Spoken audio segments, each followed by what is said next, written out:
ஆரம்பத்தில் வந்து கொஞ்சம் 2 தடவை ஆன்டி ஜெயலலிதாவெல்லாம் பேசினதுக்கு பிறகு அவர் கடைசியாக அவர் வந்து தேர்தலில் ஓட்டு போடும்போது நான் இரட்டை இலைக்கு தான் போட்டேன் வாக்குச்சாவடியிலேயே ஸ்டேட்மெண்ட் கொடுத்துட்டு போனார். அந்த அளவுக்கு ஜெயலலிதாவோட தீவிர இதாகிட்டார். அந்த வகையில் போயிருக்கிறார்.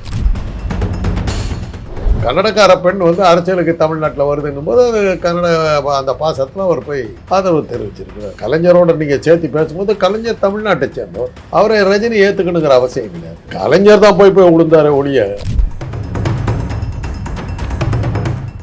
ராஜ்குமாரை வந்து வீரப்பன் கடத்திக்கிட்டு போன போது ரஜினிக்கு வந்த கோபம் மாதிரி எப்பவுமே கோபம் வரலைங்க. தன்னுடைய ஊருக்காரர் ஒரு தமிழை கடத்திக்கிட்டு போனாங்கிற கோபம் தானே அவருக்கு வந்து அதனுடைய விளைவு அவர் அனுபவிச்சார். அஜித்தும் சரி ரஜினியும் சரி 2 பேருமே தமிழ்நாட்டை சேராதவர். அஜித்துக்கு தமிழுக்கு என்ன சம்பந்தம்? அவர் ஒரு பார்சி, அதனால அவர் தமிழர் இல்லை. அதனால அவர் வந்து கலைஞர் எனக்கு உங்களை யாருன்னே தெரியாத போது என்னையே கூப்பிடுறீங்கன்னு அவர் சொன்னார். இப்போ கலைஞர் பார்த்துருங்க, வெறும் எடுத்து எலும்பு கூடு, அது எப்படி உயிரோடு இருந்துன்னு தெரியாது, அப்படி இருப்பார். அவ்வளோ விழுன்னு இருப்பார். உடம்புல சதையே நான் பார்த்ததில்லை அவர் உடம்புல. ஏன்னா வெத்து உடம்போட நான் பார்த்துருக்கேன். தலை மாத்திரம்தான், வெறும் மூளையால் மட்டுமே இயங்கிய உடல் அது.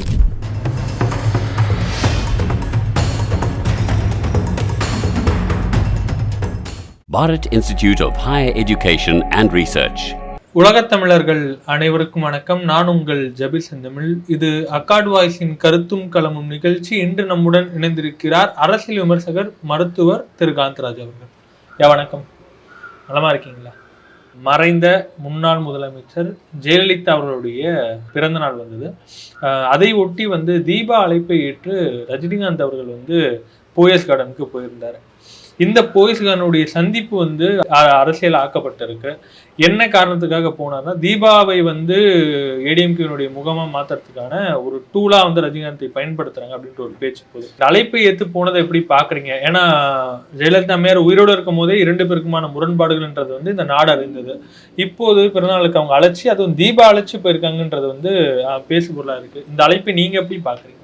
சுலபமாகவும் எடுக்கலாம், ரொம்ப குழப்பமாகவும் பண்ணலாம். போயஸ் கார்டன் வந்து ஜெயலலிதா வீட்டுக்கு அடுத்த வீடு வந்து ரஜினிகாந்த் வீடு.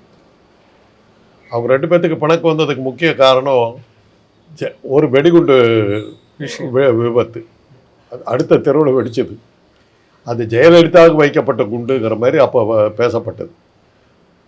ரஜினிகாந்துக்கு அதில் பயம் வந்தது. சொன்னால் அவங்க ரசிகர்கள் கோச்சுக்குவாங்க. இந்த அம்மாளால் நம்முடைய உயிருக்கு ஆபத்து வருங்கிற முறையில் நீங்கள் இங்கே இருக்கிறதா எனக்கு பாதுகாப்பு இல்லைங்கிற மாதிரி அவங்க 2 பேர்த்துக்கு மத்தியில் அக்கம் பக்கத்து வீட்டில் இருக்கவங்களுக்கு அந்த தெருவிலேயே எல்லாத்துக்குமே அந்த தகராறு இருந்தது. ஜெயலலிதாவுக்கு எதிராக இருக்கிறவர்களால் நமக்கும் ஆபத்து வரும்னு அந்த தெருவே கொஞ்சம் பயப்பட ஆரம்பித்தாங்க. அதுதான் முதல்ல அவங்களுக்கு வந்து பிணக்கு வந்ததுக்கு காரணம். மற்றபடி ரஜினிகாந்த் வந்து ஜெயலலிதாவை எதிர்ப்பதற்கு எந்த முகாந்திரமும் இல்லை. ஏன்னா ரஜினிகாந்தோடைய கன்னட பாசம் உலக அறிஞ்ச விஷயம், அது எல்லாத்துக்கும் தெரிஞ்ச விஷயம். அவர் ஆரம்பத்தில் வந்து கொஞ்சம் அப்படி 2 தடவை கொஞ்சம் ஆன்டி ஜெயலலிதாவெல்லாம் பேசினதுக்கு பிறகு அவர் கடைசியாக அவர் வந்து தேர்தலில் ஓட்டு போடும்போது நான் இரட்டை இலைக்கு தான் போட்டேன் என்று அப்படின்னு வாக்குச்சாவடியிலேயே ஸ்டேட்மெண்ட் கொடுத்துட்டு போனார். அந்த அளவுக்கு ஜெயலலிதாவோட தீவிர இதாகிட்டார். அதுக்கப்புறம் அவங்களுக்கு மத்தியில் எந்த பிரச்சனையும் இல்லை.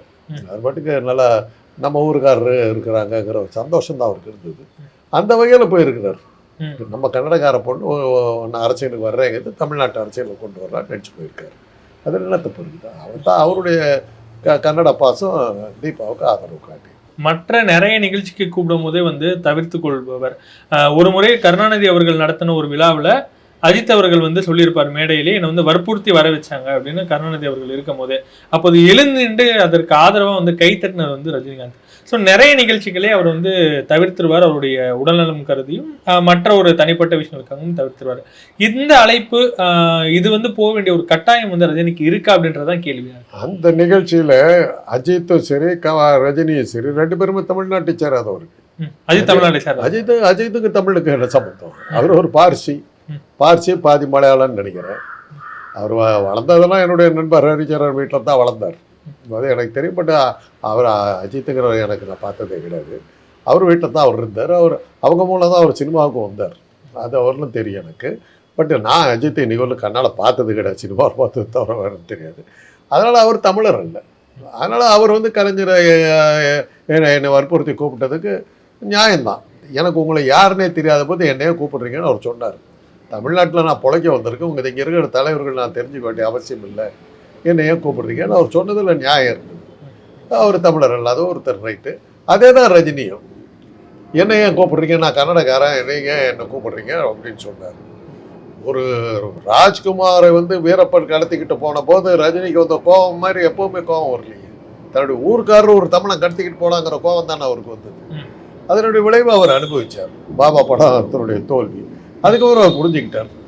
அதுக்கப்புறம் தான் அந்த நிகழ்ச்சிக்கு பிறகு தான் அவருடைய அரசியல் பிரவேசம் எல்லாமே கொஞ்சம் என்ன பண்ணாலும் நம்ம ஊர் நம்ம வந்து இந்த மக்கள் ஏற்றுக்க மாட்டாங்கங்கிற மாதிரி அதெல்லாம் இருந்தது. அதனால கலைஞர் வந்து ஏற்று பேசுவோம், தமிழர் தலைவரை வந்து அவர் ஏற்று பேசுறதுக்கு அவங்க காரணம் இருக்குது. ஏன்னா 2 பேருமே தமிழர் அல்லாதவர்கள்.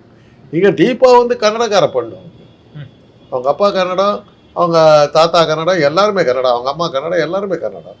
அதனால் தீபாவுக்கும் தமிழ்நாட்டுக்கும் சம்மந்தம் இல்லை. தமிழ்நாட்டில் வளர்ந்துருக்காங்கங்கிற தவிர பிறந்தாங்களாங்க கூட எனக்கு சந்தேகம். ஏன்னா அவங்களுடைய சந்தியா ஜெயலலிதாவுடைய ஆரம்ப கால வாழ்க்கையெல்லாம் மாண்டியா, கர்நாடகா. அப்புறம் அவங்க வந்து மாண்டியாவுக்கு அடுத்த ஊராக இருந்த கோயம்புத்தூரில் தான் அவங்களுடைய வாழ்க்கையெல்லாம் இருந்தது. அப்போவே ஜெயலலிதா பிறந்துட்டாங்க. ஜெயலலிதாவுடைய அண்ணனுடைய மக தான் இவங்க. ஜெயலலிதாவே பிறந்துட்டாங்கன்னு போது அவங்க அண்ணனும் அங்கே தான் கோயம்புத்தூரில் தான் இருந்திருக்கணும். கோயம்புத்தூரில் தான் அவங்க வாழ்க்கையை தொடங்குச்சு. அப்புறம் சென்னைக்கு சினிமா காரணமாகத்தான் அவங்க சென்னைக்கு வந்தாங்க. மற்றபடி அவங்களுக்கு சென்னைக்கு சம்மந்தம் இல்லை, தமிழ்நாட்டுக்கும் கூட அவங்களுக்கு சம்மந்தம் இல்லை. அது சில சமயங்கள் அவங்க சொல்லுவாங்கன்னா ஸ்ரீரங்கத்தை சேர்ந்த ஒன்று கதையெல்லாம் விட்டாங்க. அவங்க எங்களை போன்றவங்களுக்கு தெரியும் அவங்க எங்கேருந்து வந்தாங்கன்றதெல்லாம் எங்களுக்கு தெரியும். அதனால் அவங்க தமிழ்நாட்டை சேராதவர்கள். அதனால் கன்னடக்கார பெண் வந்து அரசியலுக்கு தமிழ்நாட்டில் வருதுன்னும் போது அது கன்னட அந்த பாசத்தில் அவர் போய் ஆதரவு தெரிவிச்சிருக்கிறாரு. அதில் இதை நீங்கள் கலைஞரோட நீங்கள் சேர்த்து பேசும்போது கலைஞர் தமிழ்நாட்டை சேர்ந்தவர், அவரை ரஜினி ஏற்றுக்கணுங்கிற அவசியம் கிடையாது. இவர் கலைஞர் தான் போய் விழுந்தார் ஒழிய, அது உண்மையை சொல்ல போனால் அப்படி தான் இருக்கும். இவர் தான் போய் விழுந்தார் திருப்பி. அவர் ரஜினி ஒன்று ரசித்து வந்ததா நான் பார்க்கல. என்ன ஆதரவுக்காக கருணாநிதி கலைஞரை பொறுத்தவரையிலும் ஒரு சில விஷயங்களை வந்து சில காரணங்களுக்காக தான் அவர் லைக் பண்ணுவார். எனக்கு ஓட்டு இருக்குதுன்னு தெரிஞ்சால் என்னை பார்த்து சிரிப்பார். அதெல்லாம் அவர்கிட்ட நான் பழகுனது நான் தெரிஞ்சுக்கிட்ட ஒரு விஷயம். உங்களை பார்த்து சிரிச்சிருக்காரா? இல்லை ஐயா என்ன தெரியும், நான் ஒரு காலி கூடங்கிறது அவருக்கு நல்லா தெரியும். ஒன்றத்துக்கு லாய்க்கில் ஒரு தட்டை தீவிட்டின்னு தெரியும். சில விஷயங்களை வந்து சொல்கிறதுக்கு என்னை கூப்பிட்டுக்குவார். அது இந்த எல்லா தெருப்பு இருக்கிற இது ஹேபிட் எனக்கு ரொம்ப ஜாஸ்தி. மீன் கடையில் என்ன பேசுகிறாங்க, கருவாட்டு கடையில் என்ன பேசுகிறாங்க, இதில் வந்து கொத்தவால் சாவடியில் என்ன பேசுகிறாங்கங்கிற விஷயம்லாம் எனக்கு தெரியும். அடித்தட்டு மக்களுடைய குரலெல்லாம் எனக்கு தெரியுங்கிறது அவருக்கு தெரியும். ஏன்னா அவங்களோட நான் பழகிறேங்கிறது தெரியும், ரொம்ப இன்டிமேட்டாக பழகிட்டு இருக்கிறேங்கிறது தெரியும். அதனால் அந்த வாய்ஸ், அந்த அடித்தட்டு மக்களுடைய குரல் என்னவா இருக்குதுங்கிறது தெரிஞ்சுக்கிட்டு சில சமயங்களில் என்னை கூப்பிடுவார். அது குறிப்பாக வந்தாங்க இந்த தேர்தல் சமயத்தில் சில சமயங்களில் என்னை கூப்பிட்டு அமிச்சார். இது இப்படி இருக்குதுன்றாங்களே என்ன சொல்கிறேன் அப்படின்பார். எழுத சொல்லுவேன், ஏற்றுக்கிறது அவருடைய இது வெறும் இது. பட் எனக்கு தான் தெரியும்னு நினைப்பார் அந்த விஷயத்தில். காலையில் 6 மணிக்கெல்லாம் அவர் சொல்லுவார், சண்முகநாதன் ஃபோன் பண்ணுவார், 6 மணிக்கெல்லாம் வர சொல்லிட்டாரு அப்படின்னு. போவேன். அப்போ தான் லுங்கியெல்லாம் கட்டிக்கிட்டு அப்போ தான் எந்திரிச்சு அப்படியே உடம்புல தூங்குவோம். அவர் கலைஞர் பார்த்துருங்க, வெறும் வெத்தி எலும்பு கூடு, அது எப்படி உயிரோடு இருந்துன்னு தெரியாது, அப்படி இருப்பார். அவ்வளோ விழுன்னு இருப்பார் கருணாநிதி அவர்கள். ஆமாம், உடம்புல சதையே நான் பார்த்ததில்லை அவர் உடம்புல. ஏன்னா மேலே வந்து வெத்து உடம்போட நான் பார்த்துருக்கேன். அவர் அப்படி ஒரு உடம்பை வச்சுக்கிட்டு அது தலை மாத்திரம்தான், வெறும் மூளை மட்டுமே உபயோகப்பட்ட இருந்து மூளையால் மட்டுமே இயங்கிய உடல். அது மொத்த கீழே எல்லாம் ஒன்றுமே இல்லைன்னு தான் நான் நினைப்பேன். அது மாதிரி தான் இருப்பார். அப்படி தான் இருப்பார். வெத்து லுக்கியை கட்டிட்டு நிற்பார், கேட்பார் நின்றுக்கிட்டே. ஏன்னா எது இப்படி இருந்து அந்த ஊர் என்ன சொல்கிறாங்க, சில இடங்களை மாத்திரம், சேலம் செங்கல்பட்டு இந்த மாதிரி சில இடங்கள் மாத்திரம் தான் கேட்பார். இப்படி சொல்கிறாங்களே, உனக்கு தகவல் வந்ததா அப்படின்பார். வந்ததுங்க அப்படின்னு, பச்சையா விஷயத்தை சொல்லு அப்படின்பாரு. இல்லைங்க இந்த 2 இடமும் சரியாக வராதுங்க, நீங்கள் வந்து கொஞ்சம் அவசரப்பட்டதாக தான் எல்லாருமே சொல்கிறாங்க அப்படின்னு. எங்கள் அண்ணனுடைய தேர்தலை பற்றி என்கிட்ட கேட்டார். தோற்று போயிடுவார்னு சொல்கிறாங்களே அப்படின்னு. அவர் ஜெயிச்சாதாங்க ஆச்சரியம். ஏய் யாரை பற்றி கேட்குறேன்னு தெரியுதா உனக்குன்னாரு. எங்கள் அண்ணனை பற்றி தானே கேட்குறீங்க. ஆமாம், உங்கள் அண்ணனை தோற்று போய் எங்கள் உண்மையை தாங்க சொல்கிறேன். எங்கள் அண்ணங்கிறதுக்காக ஜெயிச்சிருவார் சொல்ல முடியுமா? ஜெயிக்க மாட்டார் அப்படின்னு. அப்போ நான் கேள்விப்பட்டேன், நான் சத்தியத்திலேயும் சத்தியம் அப்படியே இதாகிட்டார். ஏன் இப்படி சொல்கிறேன்னாரு, அவர் நின்று இருக்கக்கூடாதுங்க.